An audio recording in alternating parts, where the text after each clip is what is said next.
बिस्मिल्लाहिर्रहमानिर्रहीम नहमदुहु व नुसल्ली अला रसूलिहिल करीम अम्मा बाद अऊज़ु बिल्लाहि मिनश शैतानिर रजीम बिस्मिल्लाहिर्रहमानिर्रहीम रब्बी इश्रह ली सदरी व यस्सिर ली अमरी वहलुल उक़दतन मिन लिसानी यफ़क़हू क़ौली।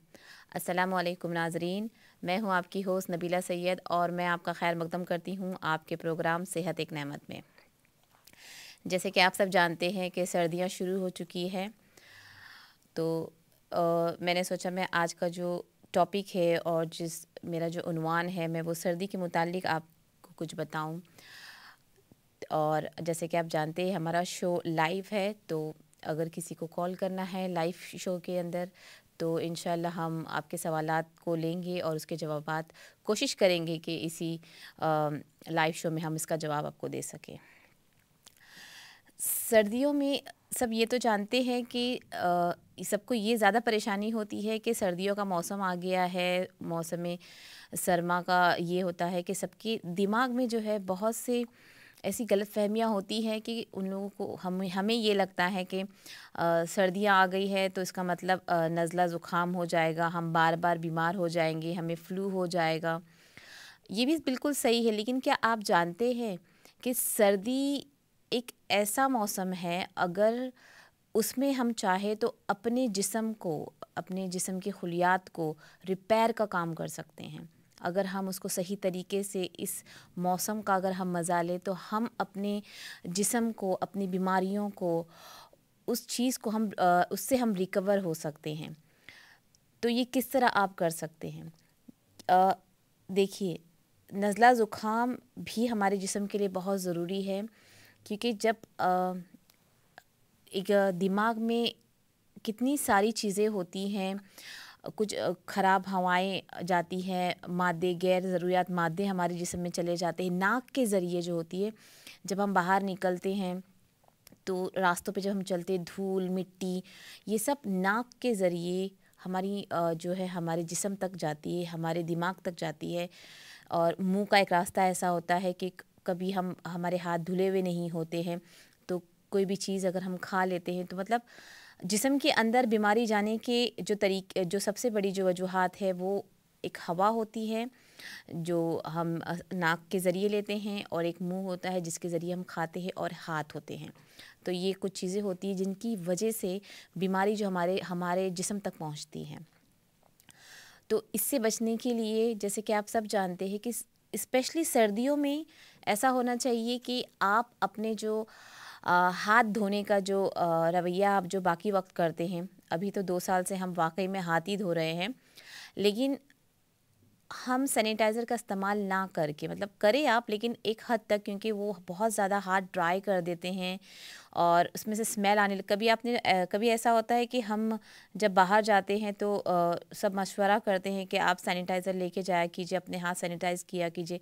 क्या कभी आपने इस बात पे ध्यान दिया है कि जब हम सिर्फ सैनिटाइज़ करके कुछ चीज़ों को खाने जाते हैं तो हमारे मुँह में जो है कड़वाहट आती है, एक टेस्ट कड़वाहट की टेस्ट आती है, तो वो सैनिटाइज़र की वजह से होती है।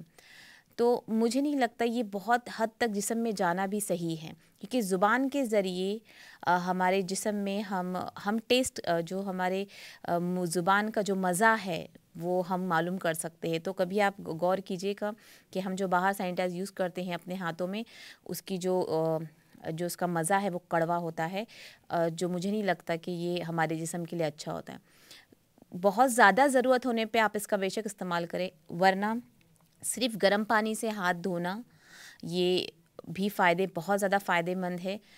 सैनिटाइज़र की जगह अगर आप हैंड वॉश की जगह अगर साबुन का इस्तेमाल करें, क्योंकि साबुन में वो इतने ज़्यादा हार्ड केमिकल नहीं होते हैं जितने बनिस्बत जो हैंड वॉश के होते, तो आप उसका इस्तेमाल कर सकते हैं। लेकिन सर्दियों में एक बहुत ख़ास चीज़ ये होती है कि हमें बहुत ज़्यादा भूख भी लगती है। भूख लगना, हमें बहुत ज़्यादा भूख लगती है, हमें नींद आती है। ये सब फ़ायदे होते हैं जिस्म में, कि नींद का अच्छा ज़्यादा लगना, खूबसूरत नींद आना, सपने वाली नींद आना, ये जो है वो हमारे सेहत के लिए बहुत मुफीद होती हैं। तो सर्दी की हम अच्छी पहले बातें सुनेंगे, पहले बातों पे और करेंगे, फिर हम उसके ज़्यादा तो बुराइयां मैं नहीं कहूँगी, कि सर्दी का एक मौसम बहुत खूबसूरत मौसम होता है और इसकी आबो हवा बहुत ताज़ी होती है। जो आपके नाक के ज़रिए जो जिस्म में जाती है वो आपके जिस्म को, आपके दिमाग को तरोताज़ा कर देती हैं। और सर्दियों में ये कहना कि घर से बाहर ना निकलना, ये भी एक तरह गलत बात है, क्योंकि सर्दियों में अगर आप आधा घंटे का अगर आप वॉक करें तो आप अपने वज़न को भी घटा सकते हैं। गर्मियों के निस्बत बनिस्बत आप ठंडियों में अपना वेट जो है, सर्दियों में अपना वेट जो है वो कम कर सकते हैं, क्योंकि सर्दियों में हमें नींद अच्छी आती है और हमें भूख लगती, तो हम खाना खाते हैं, ग़िज़ा जो हमारी होती है वो भरपूर होती है। तो इस चीज़ के लिए तो फ्लू से बचने के लिए हमें अपने हाथों को धोना चाहिए बार बार, क्योंकि हम छींकते हैं, हम खांसते हैं, कभी हमारा गला खुश्क हो जाता है तो हम अपने हाथों का इस्तेमाल करते हैं। तो अपने बच्चों को भी यही सिखाए कि हाथों को साफ सिर्फ पानी से अगर रिंस भी कर लेते, धो लेते हैं तो इतना भी काफ़ी होता है। वैसे हम 5 वक्त की नमाज़ पढ़ते तो हमारे हाथ और जो हमारे मुंह, हमारे हाथ जो माशाल्लाह वो साफ़ वैसे ही होते हैं, लेकिन हाथों का बार बार धोना भी फ्लू से हमें बचा सकता है। ऐसा नहीं हो कि अभी कभी कभी ऐसा होता है कि घर में जब हम बच्चों को कहते जाके हाथ धोकर आओ तो कंप्लेन करते हैं हैंड वॉश नहीं है, सैनिटाइज़र नहीं है। तो बच्चों को अगर हम यूज़ टू करें कि सिर्फ पानी से भी आप अपने हाथ धो सकते हैं, तो बच्चों को समझ में आएगा कि पानी कितनी बड़ी नेमत है अल्लाह की तरफ से हमारे लिए, और वो उसको समझे। तो हाथ का बार बार धोना आपको ज़ुकाम से, फ्लू से बचा सकता है। और मैं इंशाल्लाह एक चाय भी आपको बताऊंगी जो सर्दी में जिसके इस्तेमाल से जो फ्लू और नज़ले से इंशाल्लाह आप बहुत हद तक बच सकते हैं। तो ये होते, उसके अलावा नींद जो आती है हमको, वो नींद हमारे जिस्म के लिए, मतलब हम 8 से 9 घंटा, मेरे हिसाब से 8 से 9 घंटा हम नींद लेते हैं सर्दियों में। उस नींद से हमारा ये फ़ायदा होता है कि हमारे जिस्म में जो खुलियात है वो रिपेयर होते हैं। बाकी वक्त पे गर्मी में तो हमें इतनी नींद नहीं आती है, क्योंकि इतना गर्म होता है, किसी के जिस्म को बहुत ज़्यादा गर्मी लग जाती है और गर्मियों में कुछ समझ में नहीं आता है, हम काम नहीं कर पाते, हमारा कंसंट्रेट नहीं होता है किसी भी चीज़ पर। तो नुकसानात गर्मियों में बहुत है, पर सर्दियों में जहाँ पे नज़ला ज़ुकाम हमें नुकसान लगता है, लेकिन ये फ़ायदा भी होता है। नज़ला ज़ुकाम होना, नाक से पानी बहना, ये हमारे दिमाग के लिए बहुत मुफीद होता है। हाँ, वो बहुत तकलीफ़ होती कि ज़्यादा पानी बहने की वजह से हमारी जो हमें लाल हो जाते, रेडनेस हो जाती है, पर इसकी कोई बात नहीं है। लेकिन जो एक्सेस वाटर जो हमारे जिस्म में, हमारे सर पे होता है, हमारे सर में जहाँ भी वो चीज़ होती है, वो नाक के ज़रिए जो पानी निकलता है उसके ज़रिए वो फास्ट जो मादे होती है वो बहा देती है। तो ये एक फ़ायदा है उसका।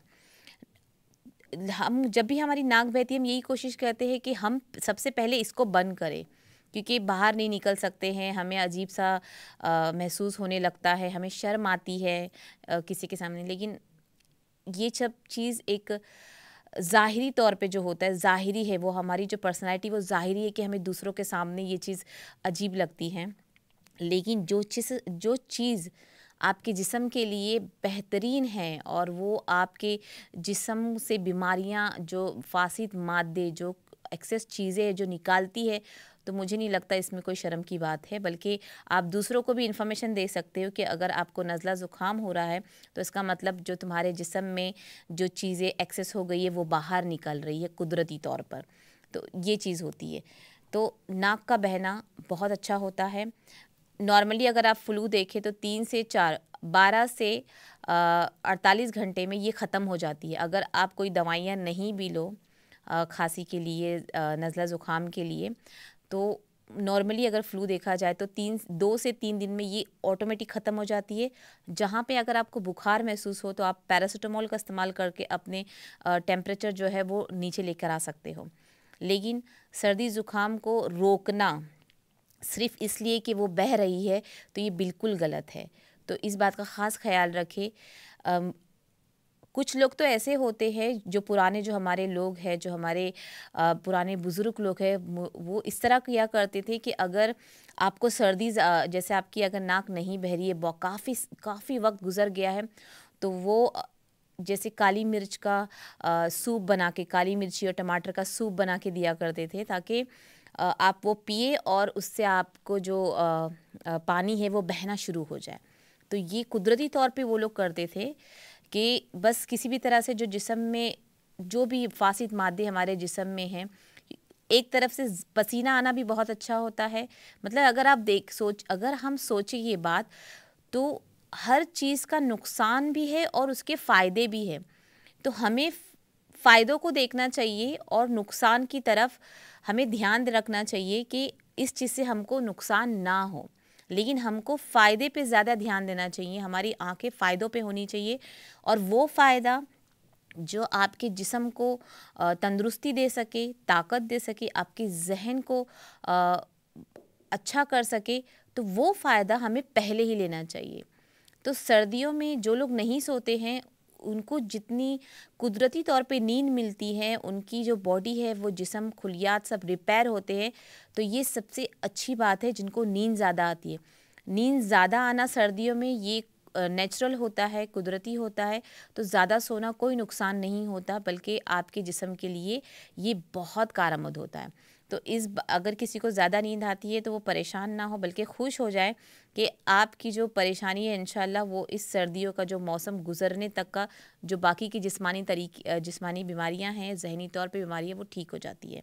अच्छा, जिनको जहनी तनाव की शिकायत होती है और स्ट्रेस होता है, एंजाइटी होती है, उनके लिए सर्दियों का जो मौसम होता है वो उनके लिए बहुत बेहतरीन होता है। और बहुत से लोगों के जो ज़हनी तनाव है वो दूर हो सकते हैं अगर हम इसका सही सही इस्तेमाल करें। तो ज़हनी, क्योंकि हम सुबह की रोशनी के साथ, धूप के साथ, सुबह के धूप के साथ अगर हमारे चेहरे पे ठंडी हवा, हम अगर वॉक करें 20-30 मिनट्स, तो ये हमारे जिस्म, हमारे जहन, हमारी आँखों के लिए, और जिनको सांस की तकलीफ़ होती है, ब्रीथिंग प्रॉब्लम, उनके लिए भी ये बहुत फ़ायदा पहुंचाती है। सिर्फ 20 मिनट की वॉक, आप 20 मिनट वॉक करें ठंडी की सुबह, जिसमें सूरज की हल्की सी रोशनी हो, आपके जिस्म को तरोताज़ा कर देगी वो। तो स्ट्रेस बहुत कम होता है। सिर्फ सुबह की हवा, कोई बड़ा नुस्खा नहीं है, कोई बड़ा काम नहीं है, बस आपको सुबह को उठ के सिर्फ वॉक करना है। सुबह उठे या फिर आपकी जब भी आँख खुले 8-9 बजे आप बस जाए और 20 मिनट्स वॉक करें। चलिए 20 नहीं तो 15 मिनट, 10 to 15 मिनट्स आप खाली बाहर घर से निकल जाए, आप बहुत अच्छा महसूस करोगे। तो अपनी नींद को ना रुके, क्योंकि वो मरम्मत करती है हमारे जिस्म की। और खाने की परेशानी, जब सर्दियाँ आती है तो सबसे पहले हम खाने पे टूटते, जैसे गोश्त, पाया, और जो भी हम खाते हैं अपने जिस्म को गर्म रखने के लिए, जो हम खाना, जो ग़िज़ा हम खाते हैं, वो बिल्कुल गलत होती है। एक हद तक सूप वगैरह हो जाए, चाहे वो मटन का सूप हो या फिर चिकन का सूप हो, ठीक है, हफ्ते में 1-2 बार बहुत है। लेकिन सिर्फ ये मान के चलना कि सिर्फ यही चीज़, जो यही सूप है जो जिसमें प्रोटीन बहुत ज़्यादा होती है, वही हमारे जिस्म को गर्म ही देगी, वो बिल्कुल गलत है। बल्कि इस मौसम में इतने नए नए जो फल और वेजीज आते हैं, वेजिटेबल्स आते हैं, सब्जियां आती है, आप उसका इस्तेमाल भी कर सकते हैं। और जो आपके जिस्म में जिंक वगैरह की जो कमियां हैं वो पूरी कर देती है। और जिंक की जो कमी पूरी खाने में जो हमारी जो पूरी हो जाएगी, तो हमें फ्लू की जो परेशानी वो नहीं होगी। लेकिन क्योंकि हम प्रोटीन का इस्तेमाल ज़्यादा करते हैं ठंडियों में, तो उसकी वजह से हम अपनी उस परेशानी को है जो नज़रअंदाज कर देते हैं। तो अच्छा, इसके लिए आप चुकंदर का इस्तेमाल कर सकते हो। आप उसका भी सूप बनता है, आप उसका सूप फ्रेश बना के पी सकते हो। चुकंदर और शलजम और मूली और गाजर, ये जो 4 सब्जियां हैं वो बहुत मुफीद है ठंडी के लिए। नाज़रीन, एक कॉल है। अस्सलाम वालेकुम। अस्सलाम वालेकुम। वालेकुम अस्सलाम। जी, मैंने पूछना था, मेरे पाँव के नाखून बहुत ज़्यादा ख़राब है ना, ब्लैक ब्लैक हो गए हैं, तो ऊपर स्किन से ऊपर ऊपर को हो रहे हैं, और अच्छा खुशक बहुत ज़्यादा है, तो अंदर ना जैसे ब्लैक हो के ना अंदर दरारें दरारें पड़ गई हैं। अच्छा अच्छा। पाँव के नाखून ऐसे ख़राब है। तो दूसरा मेरा सवाल ये है कि मेरी बेटी प्रेग्नेंट है, तो उसका यही मंथ है, तो फिर क्या खाने को, यही आखिरी वीक चल रहा है, तो क्या दूं खाने के लिए जो आसान हो जाए ना डिलीवरी। अच्छा, ये आखिरी वीक है उनका। जी जी। चलिए अल्लाह उनको आसानी करे इंशाल्लाह। आमीन। जी ठीक है, मैं आपको बताती हूँ, ठीक है। चलें ठीक है, ठीक है। ओके, अल्लाह जी हाफ़िज़। अल्लाह हाफिज़। ओके, अस्सलाम वालेकुम। वालेकुम सलाम वरहमतुल्लाहि वबरकातुहू। आप कैसी हो? मैं ठीक हूँ अल्हम्दुलिल्लाह, आप बताएं। अल्हम्दुलिल्लाह। बहुत बहुत शुक्रिया आपका, जज़ाकल्लाह। आप हमारी बहुत रहनुमाई करती हैं। अल्लाह ताला आपको जज़ाए खैर दें। आमीन जी, शुक्रिया, बहुत शुक्रिया आपका। और आप मेरे दो सवाल हैं। जी जी बोलिए। एक तो मेरी उम्र जो है 55 है। ओके। तो मेरी कानों से आवाज़ें आती हैं रात को ना। कानों से आवाज़ें आती है? जी, दिन को ठीक हूँ, कोई पता नहीं शोर वगैरह सब कुछ होता है या इसलिए कोई कॉन्सेंट्रेट नहीं कर पा रही। तो रात को ना पता नहीं शॉं शॉं की इस तरह आवाज़ें आती रहती हैं। अच्छा। तो दूसरा जो है वो मेरी बेटी का एक सवाल है कि वो 32 ईयर ओल्ड है। जी जी। और उनको बलगम बहुत आती है। हर अच्छा। वक्त बलगम इतनी वो थूकती भी है उसको ख़त्म करने के लिए, लेकिन उसको खांसी भी उसके साथ, बलगम के साथ ना बहुत ज़्यादा खांसी भी होती है, खाते खाते और कब खांसी से है हो। उनको ये खांसी? खांसी बहुत ज़्यादा नहीं है, लेकिन बलगम बहुत है, काफ़ी अरसे से 1 साल हो गया तकरीबन। अच्छा, चलिए ठीक है, मैं इंशाल्लाह इसका आपको बताती हूँ। जी। और मेरे बेटे का एक सवाल है कि उसको हे फीवर बहुत रहता है। अच्छा, उनको हे फीवर होता है? जी, वो 30 ईयर ओल्ड है। ओके ठीक है, चलिए मैं जी, बताती हूँ। वो नीचे बहुत मारते रहते हैं, ये फीवर बहुत रहता है। जी ठीक, जज़ाकल्लाह और खैरा। अल्लाह। ठीक है, मैं इंशाल्लाह मैं इन सवालों के जवाबात देती हूँ। तो नींद के बारे में आपको सोचना है, नींद आपको जितनी आपको मिल सके 8, जैसे पहले हम 6 से 7 घंटे सोते हैं गर्मियों में, लेकिन सर्दियों में सोना आपके जिस्म के लिए बहुत मुफीद होता है। तो अगर आप बहुत अच्छी नींद में हो, और अच्छी बात यह है कि जब हम फ़जर के लिए उठते हैं और फ़जर पढ़ने के बाद भी हमें नींद आ जाती है, ये बात एक बहुत अच्छी है। मेरे ख्याल से हर किसी के साथ ये होता है कि हम जब फ़जर पढ़ते हैं तो कभी कभी ऐसा हो जाता है किसी किसी को फ़जर के बाद नींद नहीं आती है, लेकिन फ़जर के बाद भी सो जाते हैं। लेकिन मैं ये इसलिए कह रही हूँ कि अगर ये चीज़ सोना अगर आपकी सेहत को अच्छा करता है तो आप बेशक आप फ़जर की नमाज़ पढ़ने के बाद भी सो सकते हैं। अगर आपकी नींद पूरी हो गई है कि रात को आपने 7 बजे सो गए हो, अगर आप 8 बजे सो गए हो, हालांकि नॉर्मली ऐसा होता नहीं है, लेकिन फिर भी बोलने का ये मतलब है कि 8 से 9 घंटे की नींद सर्दियों में ये आपके जिस्म के रिपेयरिंग के लिए बहुत ज़रूरी है। तो ये जो 5-6 महीने जो सर्दी का मौसम यहाँ पे आ रहा है, इसका मज़ा लीजिए और इसमें जो फ़ायदे जो फ़वाइद आपको मिल रहे हैं उसको उठाएं। तो ये एक चीज़ है। उसके अलावा वर्जिश में हर कोई तो नहीं जाता है, लेकिन वर्जिश का मतलब चलना भी हो सकता है, सीढ़ियाँ चढ़ना उतरना भी हो सकता है। जैसे कि मैंने पहले भी कहा था कि गर्मियों के बनिस्बत ठंडियों में अगर आप अपना वज़न कम करना चाहते हो तो ये सही मौसम है वज़न कम करने का। तो वर्जिश बहुत मुफीद है, आप चलें या फिर आप सीढ़ियाँ चढ़े उतरे, आप वॉक करें, जैसे भी जो भी आपके लिए बेहतर हो वो आप उसके ऊपर आप ध्यान दे सकते हो। लेकिन अपनी जैसे मैं ग़िज़ा की बात करी थी, अपनी ग़िज़ाओं पे ख़ास करके ध्यान दें। प्रोटीन जो हम खाते हैं वो हम कम खाएं सर्दियों में। सूप बेशक आप चिकन का आप सूप पी सकते हो हफ्ते में 1-2 बार। एक मतलब आप टाइम टेबल बना लें कि आपको कितनी प्रोटीन आपको लेनी है और कितनी, क्योंकि जिसमें हम चर्बियों का इस्तेमाल कर लेते हैं जो कि बॉडी के लिए, हमारे जिस्म के लिए सर्दियों में नुकसानदा होता है, क्योंकि सर्दियों में हम इतना नहीं चल पाते जितना हमको चलना चाहिए। तो हमारे जिस्म में कोई भी चीज़ हज़म नहीं होती है और वो चीज़ जमा हो जाती है। अच्छा, इसके अलावा आप देसी घी का इस्तेमाल कर सकते हो। दूध के अंदर, अगर आप जिनको दूध पीने की आदत है, दूध के अंदर आधा चम्मच अगर देसी घी का आप डाल के पी लें, ये भी आपके जिस्म के लिए बहुत मुफीद होता है। ये ताकत आपके जिस्म को अंदर से ताकत देता है और जो बीमारियां जो आने वाली होती है उससे आपको मदद मिलती है, परहेज़ कर सकते हैं आप, उन चीज़ों को आपसे बचाया जा सकता है। तो ये चीज़ होती। तो मैंने क्या चुकंदर बताया, शलजम, गाजर और मूली का इस्तेमाल, और इनके सूप, सब्ज़ी और सलाद आपको जिस तरह से खाना हो, पर ये इस मौसम में आप उसको बढ़ा दें, सब्ज़ियों को बढ़ा दें, क्योंकि सब्ज़ियों से आयरन मिलती है, जो आपके जिस्म को बहुत तवानाई देती है, तो आप इसका इस्तेमाल कर सकते हो। तो कोशिश करें कि प्रोटीन का जो खाना है इनटेक है वो कम हो और उसके बदली फ्रूट्स और सब्जियां आप उसका इस्तेमाल करें। उसके अलावा हम अगर हमको कुछ और भी खाना हो, क्योंकि हमारा मकसद ये होता है कि सर्दियों में हम अपने आप को गर्म रख सकें, अपने बच्चों को सर्दी ज़ुकाम से बचा सके, नज़ला ना हो उनको, ये सब हमारे जहन में होता है। तो हम यही सोचते हैं कि हम ये चीज़ पिए और ये चीज़ ना पिए। तो सब्ज़ियों की तरफ जाए, सर्दियों में खूब सब्ज़ियां खाएं और सब्ज़ियों का सूप बना के पिए। आप अपने अंदर फ़र्क महसूस करोगे इंशाल्लाह। तो इस चीज़ का इस्तेमाल करें। नाज़रीन, ब्रेक के बाद मैं इंशाल्लाह इन सवालों का जवाब दूंगी जो मुझे कॉल आए थे। मैं इनके सवाल के जवाब ब्रेक के बाद आने के बाद मैं इंशाल्लाह आपके सवाल का जवाब दूंगी, क्योंकि ब्रेक का वक्त अभी आ गया है और फिर मैं अगर अपना जवाब शुरू करूँ तो ऐसा हो जाता है कि मैं बात कर रही होती तो वो कोई चीज़ जो है जहन से कभी कभी निकल जाती है। तो इस वजह से इंशाल्लाह जो भी आपने सवाल मुझे पूछा है मैं उनका जवाब ब्रेक के बाद आपको दूंगी। तो खाने पीने की चीज़ें आपको खानी, अच्छा, घी का इस्तेमाल ज़रूर करें। रोज़ाना 2 से 3 टेबलस्पून आप कर सकते हो। चले, ब्रेक का वक्त हो गया है, ब्रेक लेते हैं। अस्सलाम वालेकुम।